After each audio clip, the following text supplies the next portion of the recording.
This is Micah. He has shown you, O mortal, what is good, and what does the Lord require of you? To act justly, and to love mercy, and walk humbly with your God. My name's Pete Conroy, and Charles was like part-time dad to me.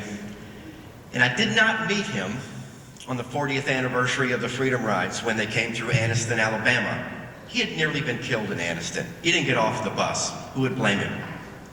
But I did meet him at the 50th anniversary. He did get off the bus, and he said, you know, there's some nice people in Anniston. Many of them are here right now. But it was the 60th anniversary. I think he was joking with you, Joetta. He said, you know, I've developed so many relationships in that town, we might just move to Anniston.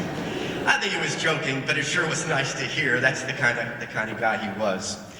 He and I and the family have shared so many adventures. We did a lot of work together. We went to Hollywood with Hank Thomas, and it's great to have Mr. Thomas's family here. Hank is now the last of the living original Freedom Riders. But Hank Thomas. Thank you. We went to the White House to lobby for the National Park Unit. We had barbecues. We visited each other's homes. He was such a great guy. But the National Park Project was a serious thing. And we're honored to have Park Service staff here from Anniston's National Freedom Riders Monument. Many of you know 6 days before Obama left the White House, we got the call that Freedom Riders National Monument had been proclaimed forevermore. But maybe it was a week after George Floyd had been murdered, I got the call that was a surprising one to me. He was angry. He wasn't the cool guy we remember. He was a little ticked off. It was 11 o'clock at night. He says, you watching the damn TV? I said, yes, sir. I said, look at these. He said, look at these protesters. They don't know what the hell they're doing. He says, look at this. They're out after dark. Bad things happen after dark. Look at this. You can't tell the good people from the bad people.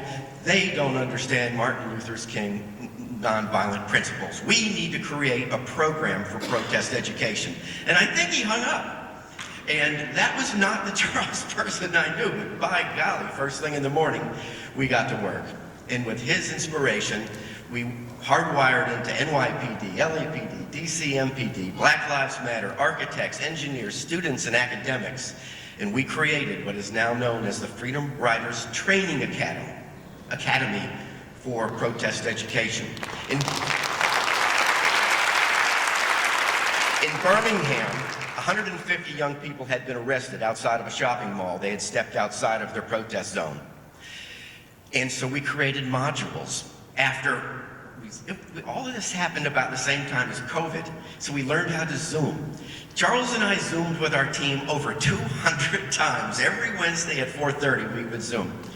And through this academy now, we have been able to expunge or reduce the sentences of almost 100 young people that were arrested that day. And none of them were pardoned. If you hear me, none of them were pardoned. This was justice. But in any case, we had so many wonderful times, and the fact that the persons have shared Charles with me so dearly, and it's been just a wonderful ride. The last Wednesday, we did have our 4:30 Zoom. Charles wasn't with us, except in spirit, and his daughter Keisha joined us. And Keisha said she's willing to serve on our board, and she said, you remember, I'm going to try to fill his shoes now. And we know he will.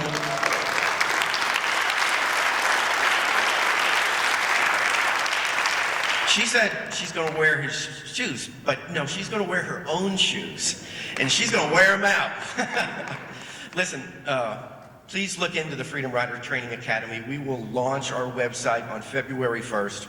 We have municipalities all over the nation looking to use these services so that we can train people to protest legally and effectively and follow the rule of Martin Luther King's nonviolent principles.